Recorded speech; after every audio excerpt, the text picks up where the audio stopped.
This question comes from Albuquerque, New Mexico. When Mary was washing Jesus' feet with her hair and tears, was she demonstrating, as an all-bod servant, putting more glory on Jesus? Because a woman's long hair is her glory covering. Well, that's a wonderful question, and the fact that we get to have an opportunity here to clarify the truth. And they're mixing, as we say in the natural, apples and oranges here. We're talking about the sinner woman, and should be Luke the 7th chapter there, 38, 39 there, versus 1 Corinthians, the 11th chapter, where God talks about the long hair for the women. Well, now you're talking about two different creatures.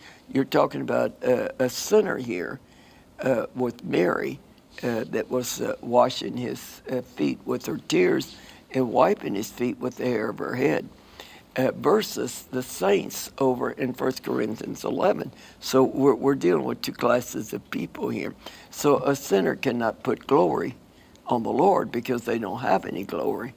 And so she was there. She stood behind him. She was humble, and and she went in behind him and knelt down. And she was a sinner woman, so she knew nobody would give her water.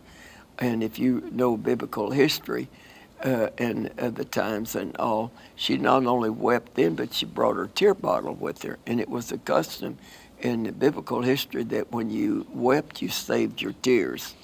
And then when you were buried with your tears, if you wept for the poor, if you wept for the orphan, if you wept for the widows, and on. So she brought her whole reputation, as it were, with her tears, because you couldn't cry enough tears to wash somebody's feet all at one time. So with her fresh tears in her tear bottle, and then she had no towel because she's a sinner. She's come in behind and under, humble and all begging, and not realizing what she really was doing. So the only towel she had was her long hair. And you have to understand that back in the olden days, even sinner women didn't cut their hair. It was just accepted fact, and so on.